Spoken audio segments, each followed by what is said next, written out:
Que todo malo ahora, ¿no? No, lo que pasa es que tuvimos un inconveniente con el sistema. Volviste al siglo XX, ¿no? No nos explican realmente lo que pasa. Se supone que todos nuestros mails están secuestrados.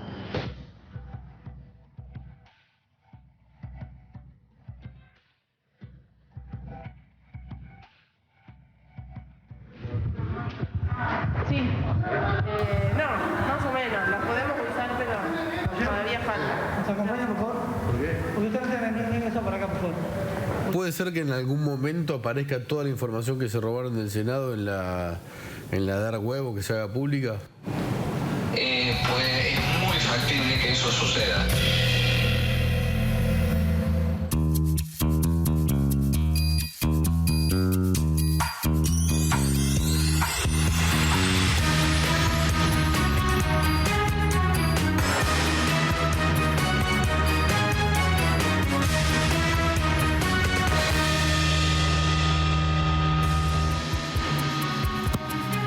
Ahí estamos, bienvenidos a W. Lo que estabas viendo, ahora lo vas a ver con más profundidad, es un hackeo en el Senado que se dio a conocer, pero no del todo. Borraron los mails de todos los senadores. No anda ninguna computadora. No andan los teléfonos. Es probable que hayan entrado a las cámaras de filmación y no lo arreglaron. Veías a Carolina Rosada, recién la senadora, que contaba que tuvo que presentar un proyecto de ley a mano, llevarlo ella e imprimirlo en otro lugar. ¿Por qué? Porque los proyectos de ley que se presentaron desde el 26 de diciembre en adelante se borraron. ¿Quién tiene esa información? ¿Por qué no se informó como se debía? Te vamos a contar también cómo hubo robo de datos en otras bases públicas muy importantes como el Registro Nacional de las Personas y además la base de migraciones. Pero el Senado hoy no puede funcionar. Fuimos, nos echaron, vas a ver imágenes de cómo está la gente trabajando. Hay carteles que dicen que nadie puede prender su máquina. Y esto pasó también en las oficinas de Cristina Kirchner. Vamos a hablar de todo esto, del Estado hackeado, en otros sentidos, también con José Luis Esper, que ya está con nosotros, y un informe que trae Martina Vera. ¿Cómo estás, Martina? ¿Cómo estás, Nico? Sí, Bien. bueno, justamente vamos a seguir hablando del Estado hackeado, de ese Estado que te cobra cada vez más impuestos y te da menos servicios y peores servicios. Ahí estamos. Bienvenidos ahora sí a la temporada número 2 de Ver y Rever. Sí, la temporada 2 como en las series, y va a estar mejor la 2 que la 1. Pensé que estaba la grúa, ya estoy fallando. Esto es como las series de streaming. Quédate porque próximamente vas a conocer todo esto que está pasando en el Senado, la casa de Cristina, que lo intentó ocultar. Muchos senadores no lo sabían y es probable que muchos no lo sepan. Sus oficinas no funcionan. La Cámara Alta no puede sesionar hoy. Los hackers supuestamente pidieron una recompensa, no se les pagó y entraron, ya habían entrado y arruinado todo. Se robaron datos de magnitud importante, información clave, que por supuesto no se pudo resguardar. Por ejemplo, yo te lo contaba antes, se borraron todas las casillas oficiales de todos los senadores. Todo borrado. No hay proyectos de ley que se hayan presentado después del 26 de diciembre. No hay. No andan los teléfonos que se compraron hace poco. Andan, como dicen algunos autoridades del Senado, los teléfonos de 1810. Y las cámaras de seguridad... Escuchaste bien, las cámaras de seguridad es probable que también se las hayan robado. ¿Quiénes son? ¿Quiénes son estos grupos que están en un nuevo escenario trabajando, que son los ciberataques, y esta vez afectan a un poder del Estado que es el poder legislativo? Es el Senado, no todo el Congreso, el Senado. Hace 3 semanas que los expertos no pueden levantar el sistema. Están perdiendo en este combate desigual contra anónimos. ¿Es una potencia extranjera la que entró al Senado? Es una de las hipótesis. Hay una denuncia judicial supuestamente, pero como obviamente las personas son anónimas y todavía no se pudo resolver, no pudo llegar a nada. ¿Quién se está metiendo en la Argentina en este nuevo escenario que tiene que ver con la ciberdefensa?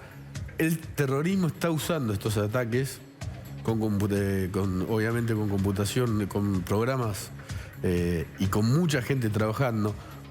Rusia, China, Estados Unidos.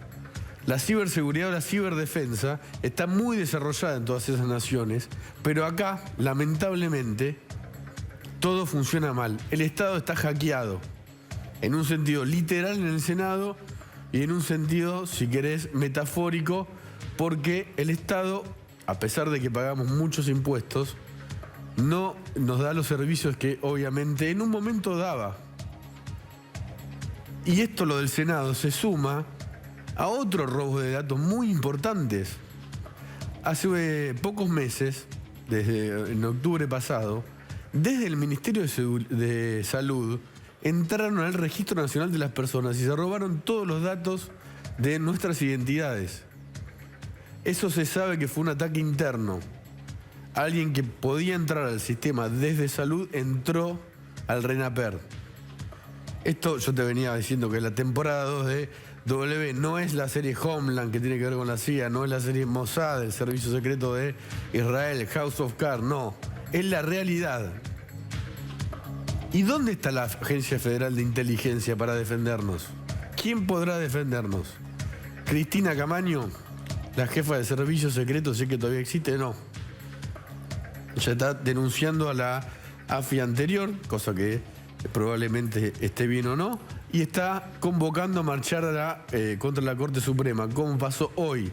Primer día hábil del Poder Judicial después de la feria, reciben a la Corte Suprema algunos kirchneristas con una marcha importante a las que se sumaron algunos gremios. Camaño, mientras hace declaraciones como que en tribunales Comodoro Pi responde todo a Mauricio Macri, un delito sería, que no denuncia, ve pasar por adelante a Mohsen Rezai, el iraní que está acusado de ser un ideólogo y además un agente operativo que voló supuestamente, según la justicia, la AMIA. Fue al acto en Nicaragua, como ya sabés, y fue muy público. ¿Y la AFI? Ocurre que la AFI dejó pasar o difundió todos los nombres de todos los agentes del mundo en la Argentina y tuvieron que irse de esos destinos. Para algo sirve el servicio secreto. No todo el servicio secreto es malo, los espías son malos. Hay tipos que son héroes. Un tipo que estaba en el Líbano hace 20 años, infiltrado, casado con una libanesa que tuvo hijos, que estaba obviamente trabajando con terrorismo, se tuvo que ir corriendo de ahí. Y mientras tanto, están ocurriendo estos ciberataques que tienen que ver con algo crucial en el planeta. Hace poco vi una comitiva muy importante de Estados Unidos con el director nacional de ciberdefensa. Nacional. El Estado te cobra impuestos. En eso más o menos funciona. Pero en el resto de sus obligaciones, te cumplen. Vos que estás mirando, estás hackeado. Seguridad, no hay. Educación pública de calidad, no hay. Se perdió. La había.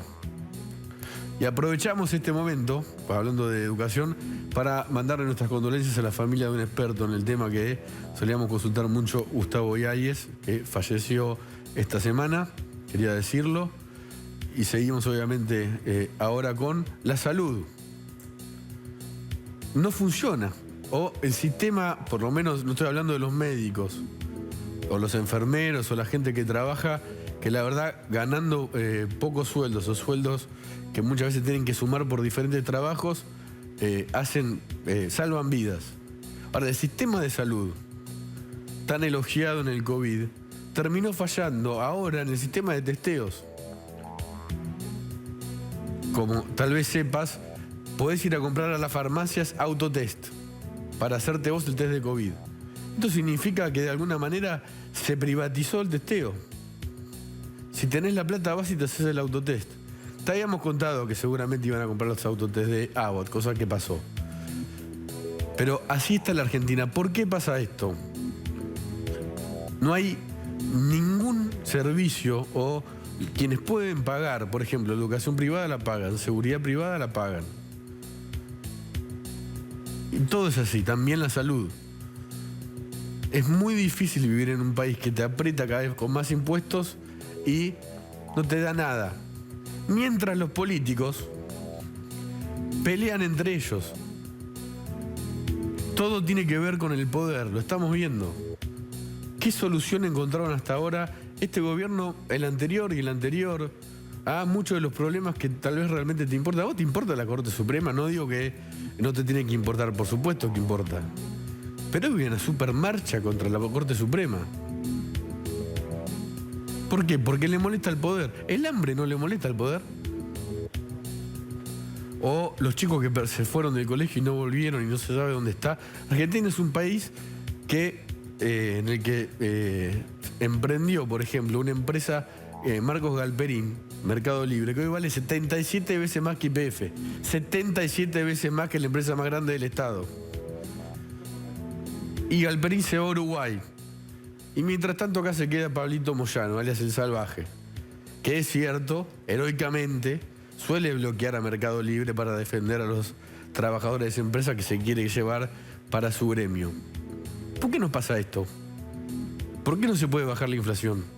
¿Por qué los precios congelados, cuidados, arreglados, controlados, máximos, mínimos de Feletti hicieron todo lo contrario a lo que se esperaba? Terminaron haciendo subir el costo de las cosas que tenemos que comprar. Vivimos en un país que no tiene presupuesto nacional. No hay.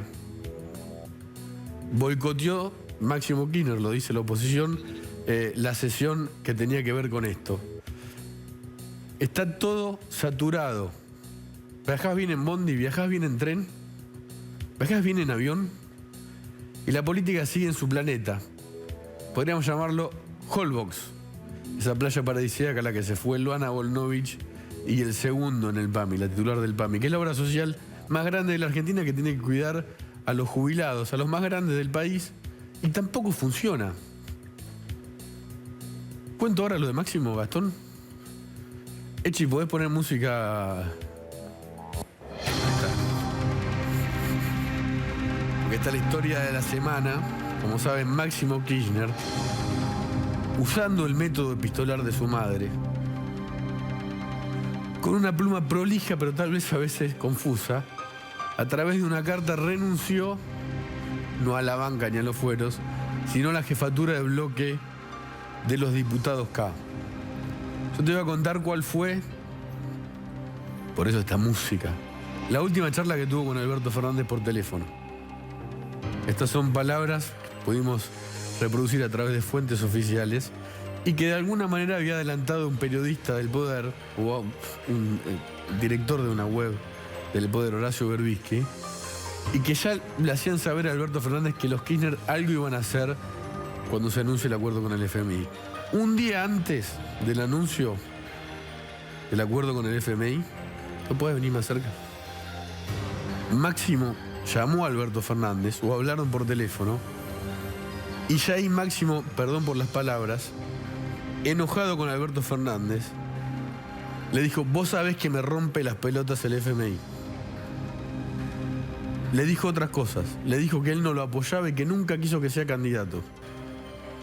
O sea, no es que solo renunció a la jefatura del bloque. De alguna manera le dijo, no traidor, pero sí, yo no te quería como candidato. Y estás maltratando a mi vieja. Tenés que hablar con ella. Me rompe las pelotas el FMI. Esa es la frase de Máximo Kirchner al presidente de la República, que supo entonces que algo los Kirchner iban a hacer. Hubo silencio después del anuncio. Esperaron. Y llegó la carta, ¿no? ¿Por qué los Kirchner me escriben cartas? ¿Por qué? Hay una explicación. Tal vez si dieran conferencia de prensa se le podrían preguntar cosas.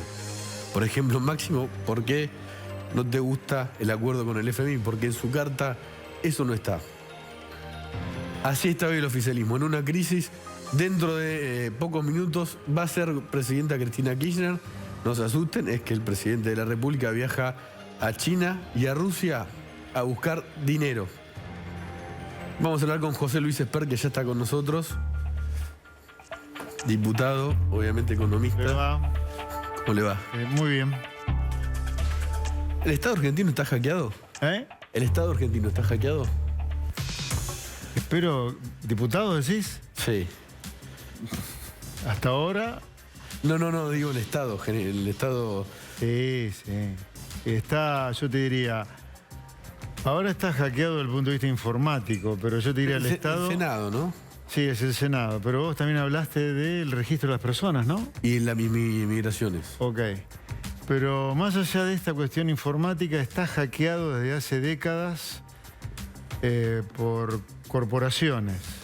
¿Qué significa? Parece Máximo hablando de corporaciones, perdón. Bueno, él forma parte de una de las corporaciones que tienen hackeado al Estado, la Corpo Política.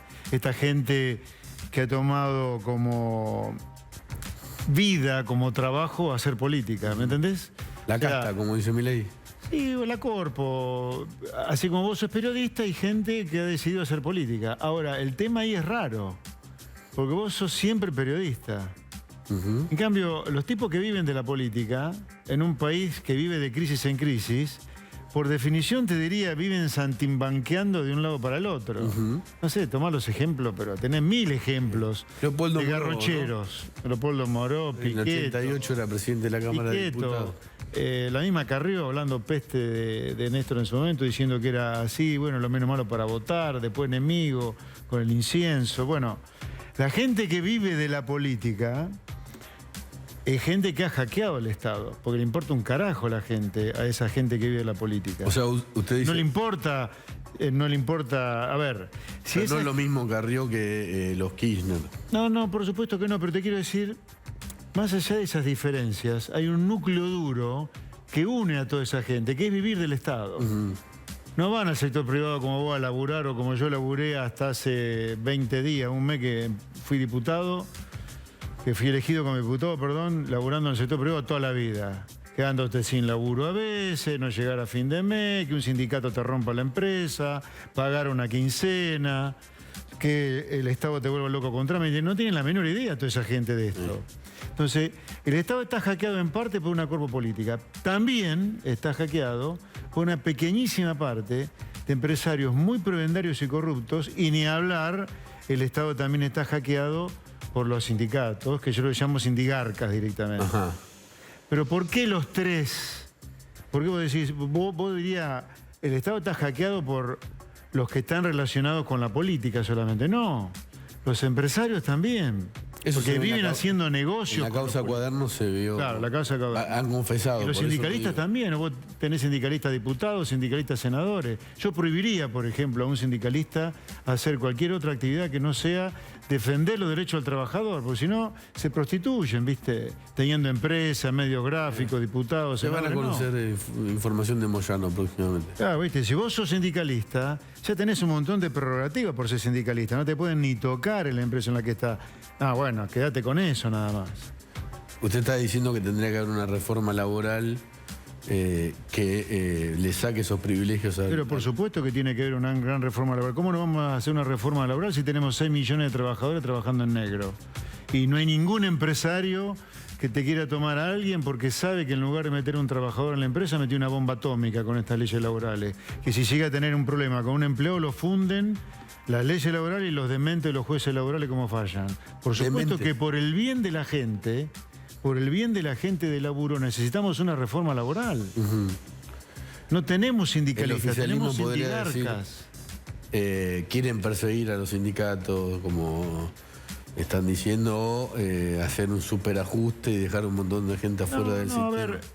A ver, para que quede claro, la Gestapo me parece algo deleznable. Ahora, que el pata media tiene que estar preso, no hay duda que tiene que estar preso. Sí, ¿puedo hacer una aclaración de eso? Sí. Perdón. Decir Gestapo es un delirio muy importante. Es una banalización de la organización criminal más importante tal vez que tuvo la historia del planeta. Esto no lo digo solo por los denunciantes, sino hasta también por la prensa que dice caso Gestapo. Esto es por la filmación, ¿no? Donde Marcelo Villegas, ex ministro de Trabajo de Vidal, en una sede del Vapro, dice: si tuviera la Gestapo la usaría contra los sindicatos, pero aclara, pero está la ley. La frase fue terrible. Ahora, que se siga diciendo Gestapo, el jefe de la Gestapo fue, entre otros, Adolf Eichmann. La Gestapo se encargó de matar 6 millones de judíos, 10 millones de rusos. Secuestró a Ana Frank, un caso que se está investigando hasta ahora. Es muy fuerte decir Gestapo, que todo el mundo repita Gestapo, perdón. Lo tenía dentro hace un montón, pero leo Gestapo y digo, pero ¿cómo Gestapo? No, y la frase que vos decís que dijo esta persona, pero tenemos una ley, como que lamentablemente hay una ley, una cosa de loco. Bueno, esta es la Argentina loca que hay que cambiar. El Estado, por ejemplo, vos lo nombrabas. O sea, el que está en blanco en Argentina es prácticamente un esclavo del Estado, porque trabaja, aunque no se dé cuenta, de 12 meses que tiene el año, 6 solo para pagar impuestos, como que por una ventanilla cobra, y lo mismo que cobró por otra ventanilla se le entrega a la FIP, a ARBA, etcétera, etcétera. Ahora vamos a ver un informe de No se Martina. puede vivir así. Vos no podés tener a 8 millones de personas, que son los que están en blanco, entre empleados, empresarios, cuentapropistas, monotributistas, esclavos impositivos. No puede ser eso. Otra cosa que tampoco puede ser es que Argentina viva aislada del mundo desde el punto de vista comercial y use al mundo para pedirle plata prestada. Por eso vivimos con el problema de la deuda. Y cuando tenemos un problema con la deuda, ya ahí vamos a los brazos de fascistas como Rusia y China, como va el kirchnerismo ahora. Sí. No es así. O sea, en Argentina, te soy franco, yo creo que hay que cambiar todo, porque no funciona nada. La buena noticia es que lo que tenés que hacer en reemplazo de lo que no funciona ya está inventado. Ya está inventado. En los países donde prospera la gente de laburo, vos, yo, los chicos detrás de cámara, la gente que vale, en los países donde la gente que vale vive bien, no vive la pesadilla que vive acá, el laburante, el trabajador, el cuentapropista, el emprendedor, ahí las empresas comercian con el mundo. ¿Qué es este pescado podrido de la sustitución de importaciones que no tiene que competir nadie acá? Fíjate vos, una empresa competitiva como Argentina, que está vinculada con el mundo como Mercado Libre, vos lo dijiste, vale 77 veces que la petrolera estatal. Es la empresa más grande del país. Bueno, la gran diferencia entre las dos, la primera es que una es privada y la otra es pública. La segunda es que una compite con el mundo, está en el mundo. Entonces, estar vinculado al mundo hace mejor a las empresas, mejor a sus empresarios y mejor a sus trabajadores. ¿El acuerdo con el fondo tiene futuro en el Congreso? Después de lo que pasó con Máximo Kirchner y lo que va a seguir pasando. A ver, ahí hay que ser clarito. El kirchnerismo duro, y esto lo incluye obviamente Máximo Kirchner, no quiere un acuerdo con el fondo porque están todos chiflados ahí. Adentro del kirchnerismo. ¿Usted dice que Máximo está chiflado? Sí, está chiflado. Él, la mamá, todos están todos locos eso. Ajá. La Vallejo, están todos hecho para meter un chaleco y al open door, directo, todo. Sí, lo repito, están todos chiflados. Porque una cosa es decir, queremos un acuerdo con el fondo, pero un mejor acuerdo con el fondo para el país. Y otra cosa es no querer un acuerdo con el fondo. Porque no querer un acuerdo con el fondo es decir que vos querés cagar a los países que te prestaron cuando te estabas prendiendo fuego en el 2018. Y las deudas se pagan. Sí, en la misma carta de Máximo él dice, mi papá pagó 10.900 millones o 10.800 millones. La sexta parte de lo que pidió Macri. Es una plata importante, ¿no? La sexta parte... No, lo digo en el sentido de la puso toda y es la sexta parte del préstamo de Macri, ¿no? Era bastante dinero. Sí, claro.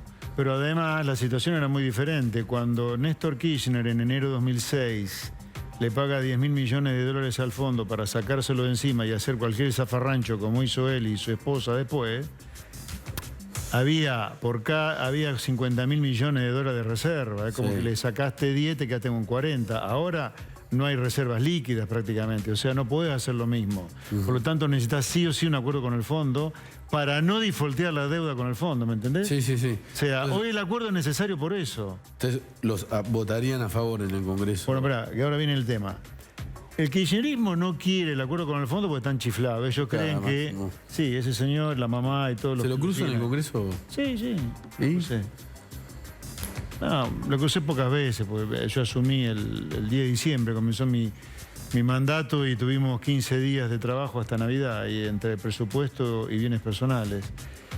Pero una cosa es no querer el acuerdo con el fondo, que esta gente, y otra cosa es nuestra posición, o la mía, si vos querés, que queremos un acuerdo con el fondo, pero un acuerdo que le beneficie al país, no lo que firmó o parece que firmó Guzmán, que es un mamarracho. Ahí está. A ver, ¿por qué te digo que es muy diferente la postura? Yo creo que lo que se firmó es un mamarracho, que no sabemos qué se firmó bien todavía, porque lo único que tenemos es una conferencia de prensa de Guzmán del viernes 28. Y las declaraciones de la segunda del fondo que dijo... Hay que ajustar tarifa. Sí. Ahora, que hay que ajustar tarifa, no hay duda que hay que ajustar tarifa, porque si no pagás por las cosas lo que las cosas valen, las cosas te van a escasear. Ahora, que el gobierno y el Fondo Monetario nos hagan creer a los argentinos de que el problema son las tarifas de los servicios públicos subsidiadas, nos están agarrando de boludo. Eso no es así. Ajá. Hay que ver, ¿no? Si fue solamente un discurso del gobierno. Bien, pero el problema fiscal de Argentina no es el subsidio de las tarifas, que repito, hay que eliminarlo, sí, pero que no nos hagan creer que el problema fiscal de Argentina son las tarifas subsidiadas. El problema fiscal de Argentina es el millón de ñoquis para militar política que los Kirchner metieron en el Estado, particularmente en las provincias y los municipios. Son los 21 ministerios de los cuales sobran 15 o 13. Es Aerolíneas, con un agujero promedio anual de 800 millones de dólares. ¿Qué se hace con eso? ¿Se privatiza? No, yo creo que la aerolínea hay que cerrarla. Y decretar cielos abiertos para que los muy buenos empleados de aerolíneas que los hay puedan encontrar trabajo rápido. Pero hay que cerrarla. O sea, despedir a los trabajadores de esos trabajos. Sí, pero decretar cielos abiertos para que esa gente... Pero ahí va a haber desempleados. Sí, pero espérate, ¿vos creés que no hubo desempleados cuando Alberto Fernández hizo una cuarentena cavernícola durante el año 2020-2021? Se murieron un montón de empresas, quedaron un montón de gente desempleada. ¿A algún político le importó eso? A ninguno le importó nada. A mí sí me importa un desempleado de aerolíneas. A mí sí me importa el desempleado de aerolíneas, por eso quiero cielo abierto, pero aerolíneas la tenés que cerrar porque está podrida esa por los sindicatos que tiene adentro, es otra mafia. Y los ñoquis, como dice usted. Hay que echarlos. Habría que demostrar que son ñoquis, ¿no? Habría que demostrar primero que son ñoquis. Sí, pero es fácil de demostrar. En los últimos 15 años han ingresado al Estado 1 millón de personas que fueron claramente paramilitar. ¿Y cuáles son los mejores servicios que vos tenés? Si nos vivimos quejando de los servicios públicos, no tenemos seguridad, no tenemos justicia, la diplomacia tampoco, no tenemos fuerzas armadas. Sí. Las funciones de gobierno todas están en estado fallido. Nos están robando la plata 1 millón de tipos. Y eso es muy diferente a un beneficiario de un plan social.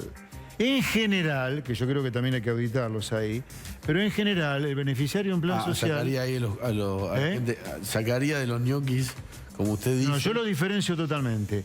Un ñoqui es un vivo que le está robando la plata al maestro, al policía, al gendarme, al médico que trabaja en el Estado y también le está robando la plata al contribuyente. Ese es un chorro directamente. Un chorro de guante azul, no será blanco, pero un chorro. Sí. Porque sabe que le está robando la plata al buen empleado público y al tipo que labura y paga impuestos. Ahora, el beneficiario de un plan no tiene nada que ver con el ñoqui. El beneficiario del plan, en general, es una persona que quedó fuera del sistema. Necesita la ayuda. Por tanta crisis necesita ayuda. Sí, perdón que lo interrumpa, pero dijo chorros. Lo invito a ver qué se chorearon del Senado. Sí, no, claro, me interesa porque yo soy diputado, nos puede pasar a nosotros también. ¿Hay algún tipo de vinculación? Todavía no, pero sí. Veámoslo. Hackeo en el Senado, se robaron todo.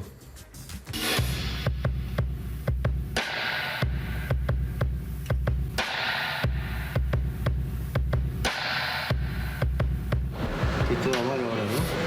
No, lo que pasa es que tuvimos un inconveniente con el sistema. Volviste al siglo XX. ¿No?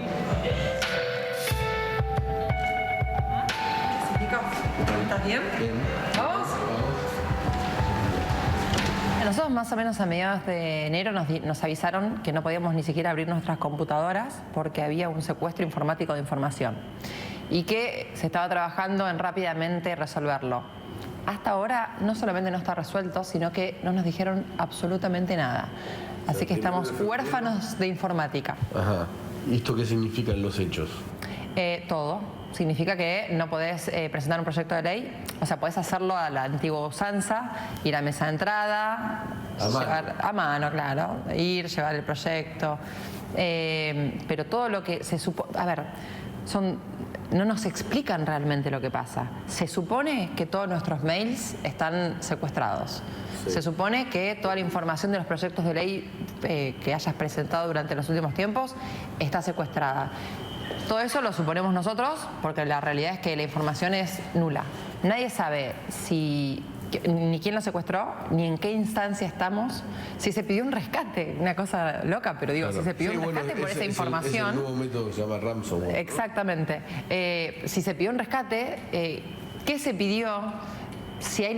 Nada. ¿Y vos en tu mail, por ejemplo, qué tenías? No puedo abrir la computadora. Y bueno, en mi mail tengo un montón de pedidos de un montón de gente, charlas con un montón de otras personas, o sea, hay un montón de cosas.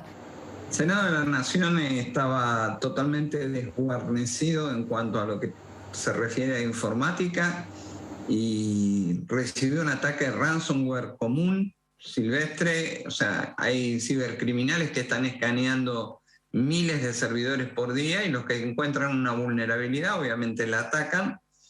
Se le envía como segundo proceso un email extorsionándolos y pidiéndoles un dinero en bitcoins para perder la trazabilidad, y el Senado no supo qué hacer con esa amenaza y realmente reaccionó de la peor manera, perdiendo absolutamente toda la información y demostrando que no estaba preparado para una cosa como esta. Bueno, pasó lo que tenía que pasar. Lo que pasó es lógico. Entraron, por ejemplo, al sistema de recursos humanos. Bueno, a ver, si bien no nos lo informaron formalmente, sí entiendo que hay un montón de personas que tenían contratos con el Senado y esos contratos se dieron de baja. Claro. O sea, hay que volver a hacer esos contratos. Hay gente que está trabajando, que trabajó, claro, que y que no cobró porque desapareció, digamos, del sistema. ¿Puede ser que no anden los teléfonos tampoco? No, los teléfonos tampoco andan. No. Es increíble. No, es más, yo no sé, porque tenemos sesiones extraordinarias. Si esto no se resuelve, ni siquiera se podrían hacer en principio las sesiones extraordinarias. Es muy poca gente porque obviamente como no funciona nada.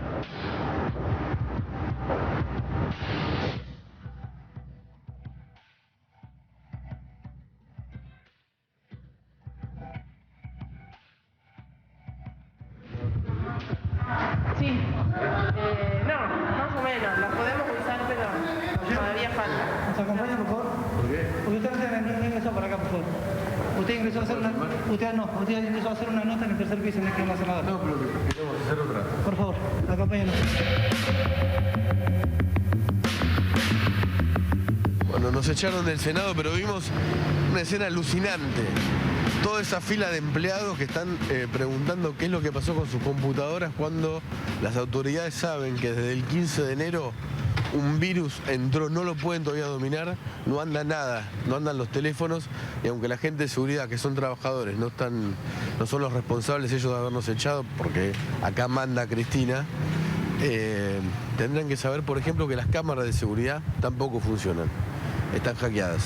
Un ataque de este tipo lleva, hasta que te das cuenta que tenés al cibercriminal adentro, lleva alrededor de 200 días adentro de tus sistemas.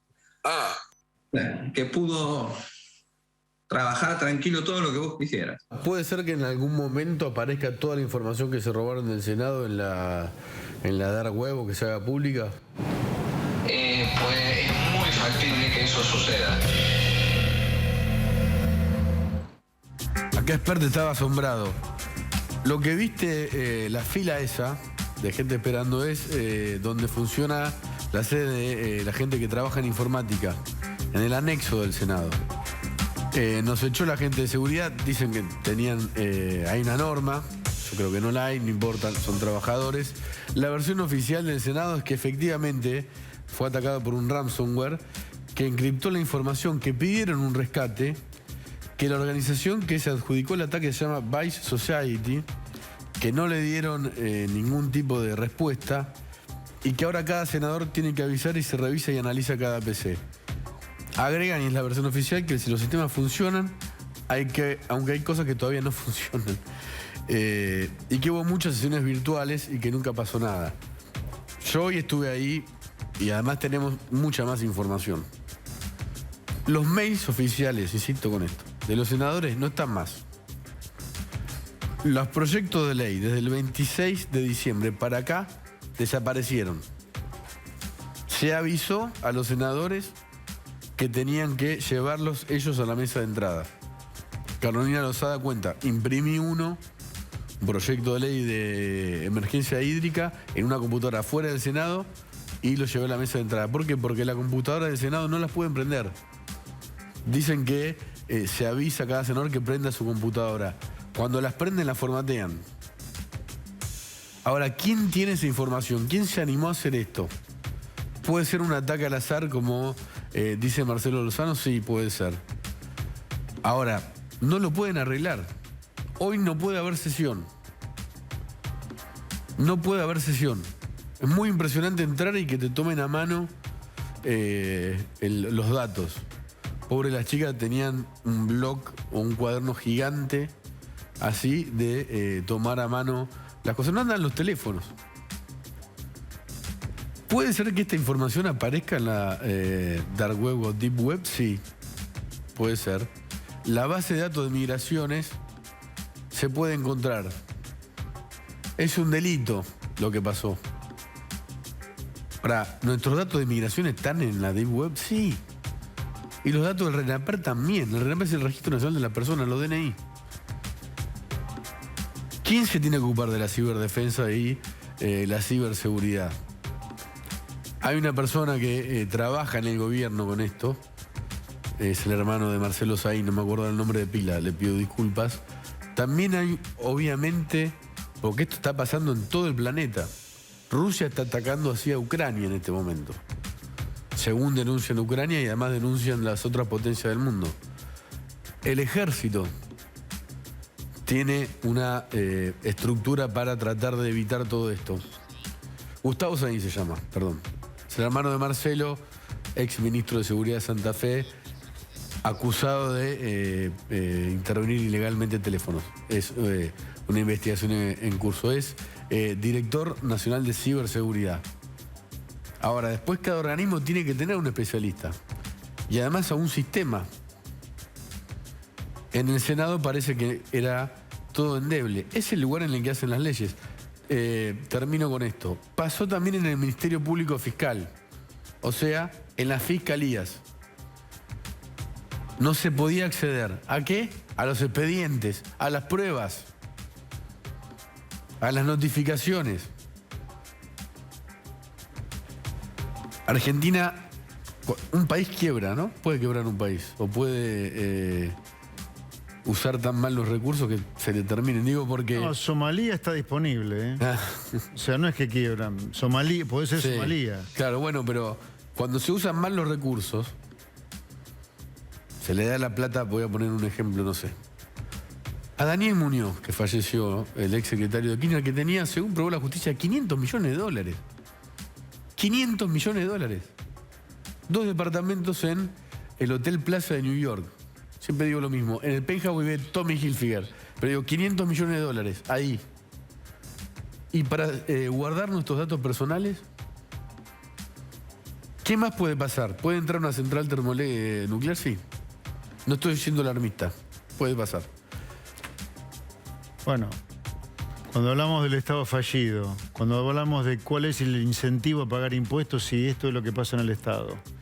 Plata para estas cosas no hay, para tener un mega firewall que impida estas cosas. Para eso no hay mucho plata. Más grande, ¿no? No quiero también, los empleados informáticos los excede, ¿no? Pero hay que directamente ser cruel en esto, porque si no somos crueles o realistas, ¿viste? Vamos a ser Somalia si seguimos así. Mirá que Somalia está disponible, ¿eh? Si seguimos haciendo las cosas como ¿cuánto es la inflación en Somalia, sabe, no? No, la verdad que no, pero esto te lo digo porque hace 100 años Argentina estaba entre los 10 países más ricos del mundo. Por supuesto. Y hoy tenemos 4 millones de personas viviendo en Villa Miseria, ¿me entendés? O sea... 40% de la población. 40% de la población pobre que va a 50 cómodo el año que viene. 50. Pero en este año. 50 va a crecer la pobreza. Sí, no hay duda. ¿Por qué? Entonces, bueno, porque la inflación de este año va a estar por lo menos en 60% y puede llegar a 100% también. 100% de la inflación. Puede llegar, no digo que vaya a llegar, pero puede llegar. Si no hay acuerdo con el fondo, Argentina se va a prender fuego directamente. Y puede no haberlo porque el acuerdo es malo, porque no lo... Puede no haberlo, puede ser que arranque y se caiga. A ver, después de esto de Máximo Kirchner, es un cisma esto. O sea, ¿cuántos votos perdió el acuerdo con el fondo de parte del Frente de Todos por esto de Máximo Kirchner? Todavía están calculándolos. Está bien, pero no deben ser pocos. No, hay muchos camporistas que deberían votar en contra, como ya anunció Máximo Kirchner que lo va a hacer. ¿Quiere decir que toda la responsabilidad del acuerdo con el fondo de la oposición ahora? Sí, pero eso, le quería preguntar sobre eso. ¿No tendría que hacerse cargo de eso la oposición? Digo, no hacer un cálculo político diciendo nos van a hacer votar una cuestión que después va a ser un ajuste y nos van a echar la culpa a nosotros. No, bueno, creo que la postura inteligente es la que adoptamos nosotros de Avanza Libertad y nos acompañaron muchos diputados claves del Congreso. No me acuerdo porque son muchísimos. Está Mario Negri, María Eugenia Vidal, Luciano Laspina, Cristian Ritondo, etcétera. Un pedido de informes al gobierno para que nos diga qué tipo de acuerdo está, entre comillas, a punto de firmarse. Acá lo que no puede ocurrir con el fondo, con el acuerdo con el fondo, la misma desprolijidad, por ser suave, o la misma payasada, no voy a ser suave, que ocurrió con el presupuesto. El presupuesto lo presentaron el 15 de septiembre, durmió el sueño de los justos 3 meses y tratamos el presupuesto una semana antes de Navidad. Una cosa ridícula. Con acuerdo con el fondo, nosotros Usted dice que antes de que se firme el acuerdo tendría que... Mucho antes, nosotros tenemos que estar ahí viendo qué van a firmar. Artículo 75, inciso 7 de la Constitución, el arreglo de la deuda es una atribución del Congreso, no del Ejecutivo. Acá estamos violando la Constitución y sin que nos demos cuenta en teoría, pero acá violamos la Constitución. Así que en Argentina nos va mal porque hemos normalizado la anormalidad. Sí. La marcha contra la Corte. Ahora, ¿podemos hablar de eso después del corte?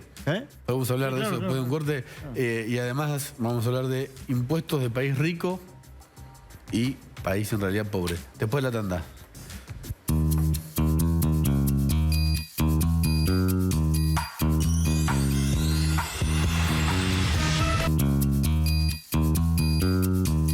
Y seguimos en Ver y Rever temporada 2 con Martina Vera. Impuestos de país rico y servicios de país pobre. Así parece ser, Nico, porque la Argentina, y creo que lo hemos charlado algunas veces, es el país con mayor carga tributaria del mundo entero. Y así estamos, de todas formas. Vale la pena preguntarse, ¿no? ¿Qué recibimos a cambio? ¿Qué recibimos a cambio de esos impuestos que damos? Veamos el informe.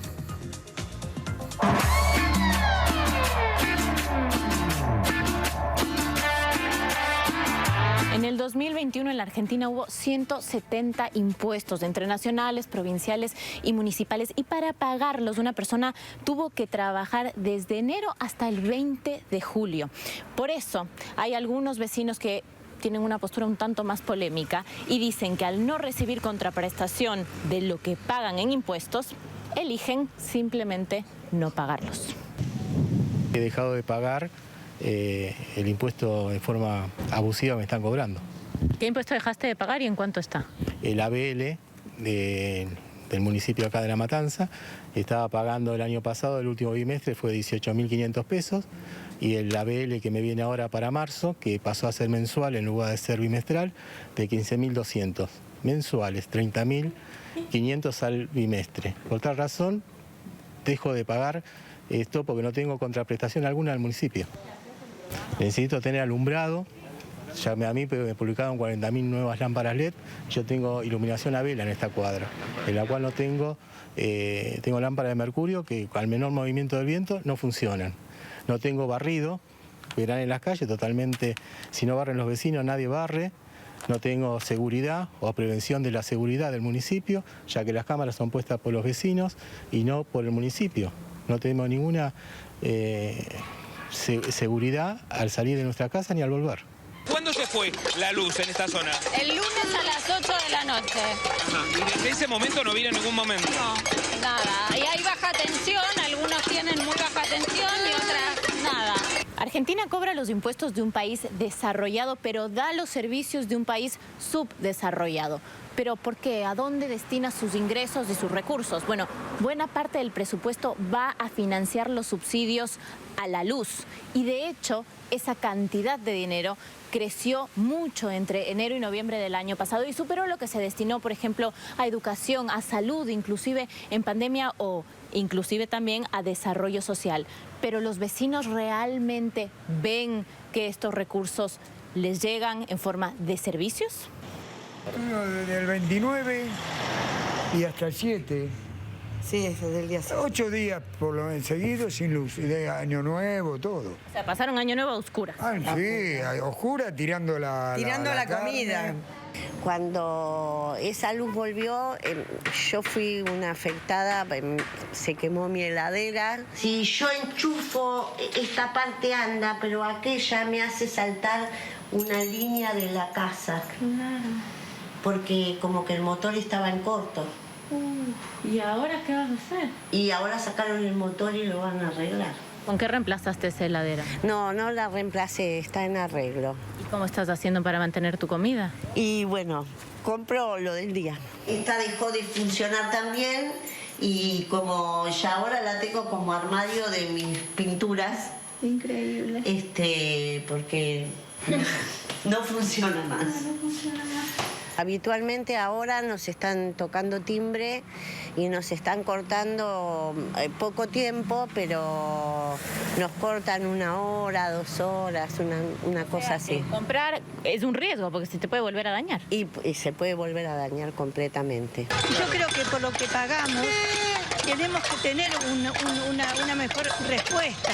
Pueden decirnos, podemos tardar, pero que den la cara, no dan la cara. ¿Tú ves reflejado lo que tú pagaste en impuestos en tu diario vivir, en los servicios que te dan? No, para nada. Y por esta casa y por tener un coche tengo que pagar bienes personales. Argentina, al ser un país federal, tiene 3 niveles de Estado. Tiene el Estado nacional, el Estado provincial y el Estado municipal. Entonces, el Estado nacional cobra 24% del PBI de impuestos, viene la provincia y pone 5% más del PBI de impuestos, y viene el municipio y pone 3% más. Entonces, por eso es que pagamos más del 30% del PBI en impuestos, que es un nivel de país desarrollado, pero luego no recibe los servicios porque se diluyen las responsabilidades entre la nación, las provincias y los municipios.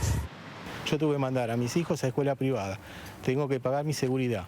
Ramos Mejía, en el último aumento del 62% hasta el 80%, la mayoría de la gente está indignada. Departamentos están pagando 5.000 pesos mensuales y no lo pueden pagar. Un jubilado no puede hacerse cargo de un pago de 15.000 pesos mensual cuando cobra 29.000, digamos. ¿Qué hace esa gente?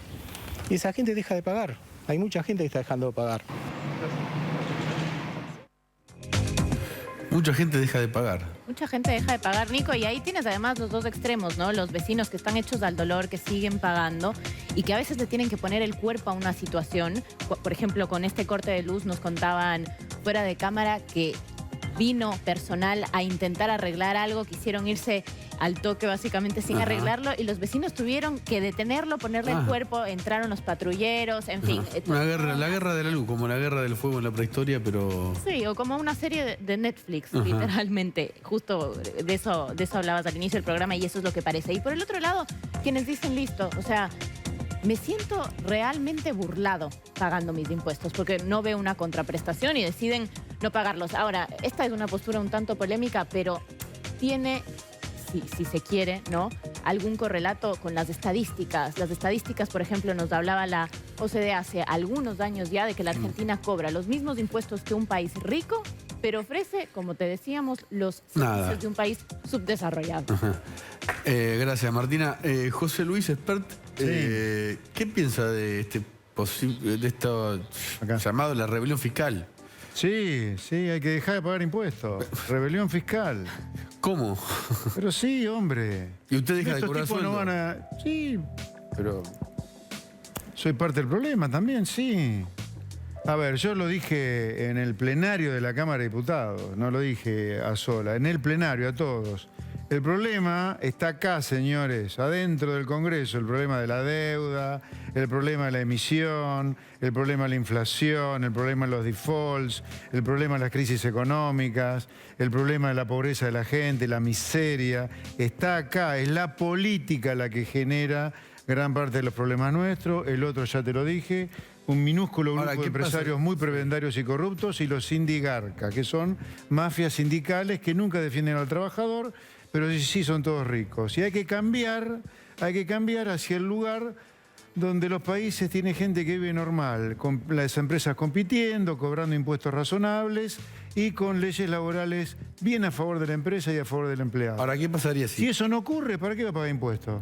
Pero no funcionaría el país. Deja de funcionar el país. Que mirá cómo funciona hoy con esta tracalada de impuestos que tenemos.